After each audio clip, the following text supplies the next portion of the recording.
Hola, bienvenidos todos a una nueva serie de Ojo al Podcast. A lo largo de muchos de los episodios de el podcast de Ojo con mi Pisto, han escuchado cómo hacemos referencia constante a la Ley de Acceso a la Información Pública, conocida por sus siglas LAIP. De hecho, hace 4 años, en enero de 2021, les compartimos ya una serie de Ojo al Podcast que vinculaba a la información pública con la pandemia del coronavirus. Es importante recordar que, en Ojo con mi Pisto, a la LAIP la utilizamos para obtener información que nos permite fiscalizar el uso que las municipalidades hacen de los fondos públicos. Muchas veces debemos acudir a ella para obtener datos que por ley deberían estar en los portales. Soy Beatriz Colmenares y con nosotros está Pilar Rodríguez, reportera de Ojo con mi Pisto. Pilar, en Guatemala esta ley se aprobó en 2008, entró en vigencia en 2009 y responde a un postulado de la Constitución de 1985 en la que se establece la publicidad de los actos en la administración pública. Aunque la ley tiene excepciones claras sobre qué no puede revelarse, periodistas y ciudadanos podemos hacer uso de ella de forma constante. Cuéntanos, ¿cómo usas tú la LAIP y con cuánta frecuencia echas mano de ella? Hola Beatriz, yo creo que la uso más de lo necesario porque incluso me he topado con los casos de que algunos comunicadores no conocen la ley de acceso a la información pública, entonces no saben qué tipo de información es la que ellos pueden canalizar y la que uno tiene que pedir por medio de la unidad de acceso a la información. Me ha sucedido en la Municipalidad de Mixco y en la Municipalidad de Guatemala que respuestas a entrevistas que quiero hacerle a funcionarios me hacen solicitarlas por medio de unidad de la información pública.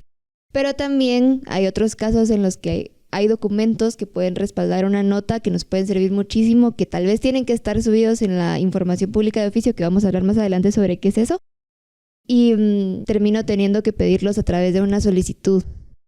La Ley de Acceso a la Información Pública no se diseñó ni se aprobó para que los periodistas la usáramos. Es una herramienta para todos los guatemaltecos, Pilar.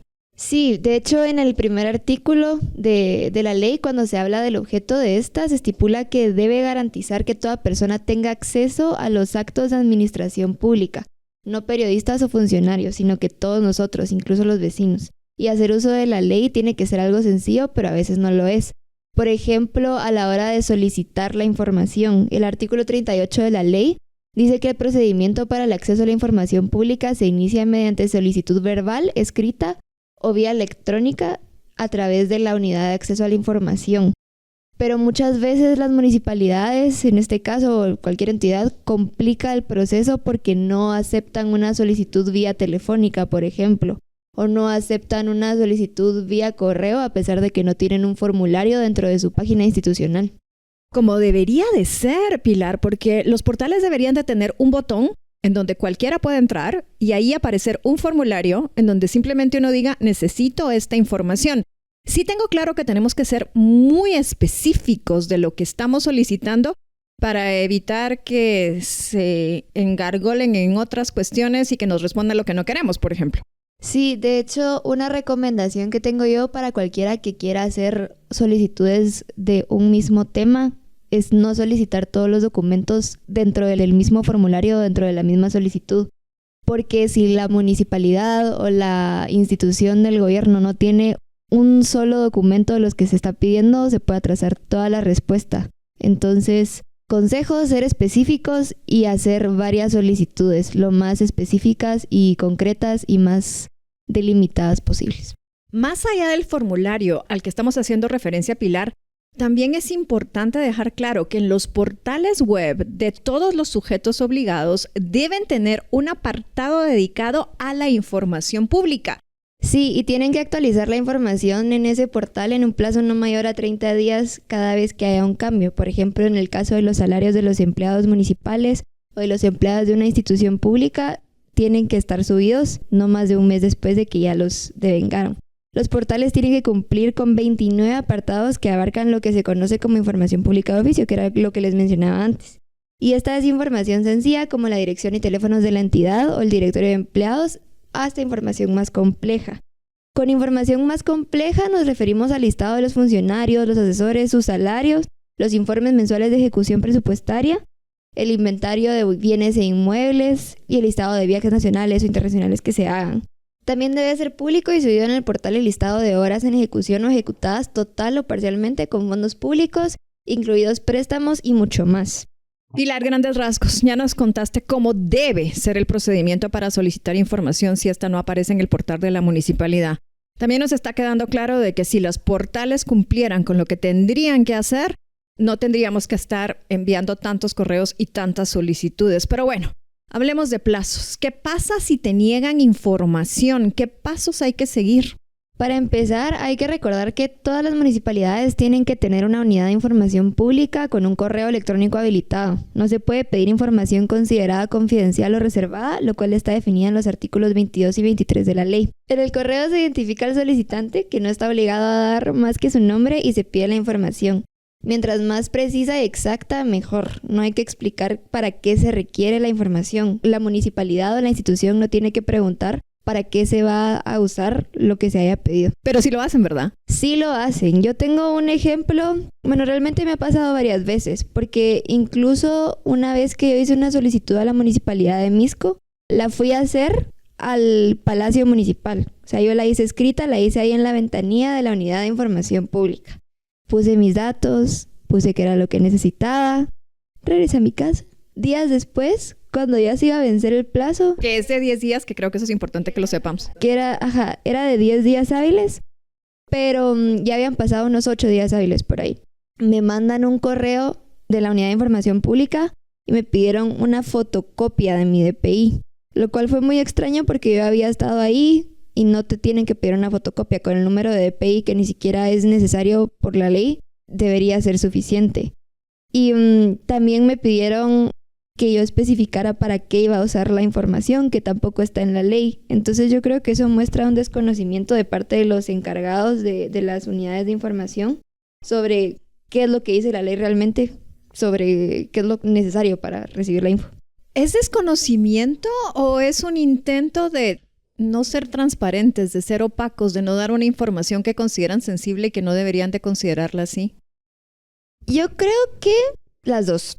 Porque realmente esa intención de opacidad también representa un desconocimiento de la ley. Porque ellos tendrían que saber que la opacidad no cabe dentro del acceso a la información pública. Y yo creo que también es por eso que las personas piensan que pedir información pública solo es para periodistas o para funcionarios, porque no hay un esfuerzo a nivel gobierno de hacer entender que esa información es constitucionalmente nuestra también. ¿Qué pasa si transcurridos estos 10 días no te dan la información? La municipalidad tiene que decir por qué no te va a dar la información, porque puede ser que no exista, o también puede pedir una prórroga por razones de volumen o extensión.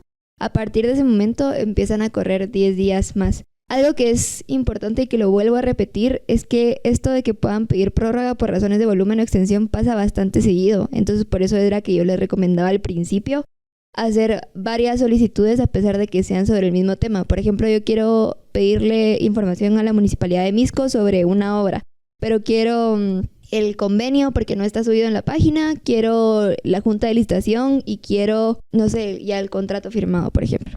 No pedir las 3 cosas en la misma solicitud, sino hacer una solicitud muy específica por cada documento que yo requiera para que no se me atrase, porque digamos puede ser que ya tengan el convenio y la junta licitadora, pero el contrato no lo tienen, entonces se me va a atrasar toda la solicitud. Si es información que nos tienen que dar, de no entregarla, la entidad incurre en una responsabilidad penal.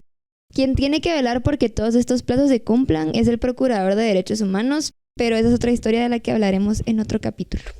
Sí, así es. Hablaremos de esa historia en otro capítulo. Por otra parte, a pesar de que las comunas están obligadas a tener portales y en esas incluir la información de oficio, hay algunas que ni las tienen, Pilar, a pesar de que no les debería de costar ni siquiera un centavo. Sí, el 2 de junio de 2025 en Ojo con mi Pisto publicamos una nota que se llama Alcaldías pueden tener gratis sitio para información de oficio, pero no lo piden. Esta la hizo mi compañero Alejandro de León y nos cuenta las historias de Santa María, Ixhuatán, Santa Rosa y Chichicastenango, en Quiché. En 2024, 8 municipalidades de Guatemala obtuvieron una calificación de 0 en las evaluaciones de transparencia realizadas por la SECAI, y esta es la oficina de la PDH encargada de supervisar el cumplimiento de la LAIP. Esto se debió al incumplimiento total de los 40 criterios evaluados, como tener un portal web accesible. A veces si ustedes buscan en la municipalidad el apartado para ingresar su solicitud no lo van a encontrar, pero si ponen el nombre de la municipalidad y ponen a la par LAIP cuando están en el buscador, les puede salir esta página que es de otro dominio que no es de la municipalidad, pero que sí está hecho para poder pedirle información a la municipalidad. Aunque estas páginas no siempre funcionan, porque yo acabo de mandar algunas solicitudes de información y a pesar de que sí existe la página con el dominio de la LAIP, porque se las da la SECAI, el correo rebota, porque no existe un correo al que pueda llegar esta solicitud. En otras palabras, la comuna no les están dando respaldo a estos correos que se otorgan gratuitamente. Sí, justo. Y bueno, en la nota contamos que algunas comunas como Chichicastenango, Santa María y Ixhuatán ni siquiera tienen página funcional. Otras como San Sebastián Malacatán, La Democracia, La Unión y San José Ojetenam tienen sitios con carpetas vacías o información incompleta o desactualizada.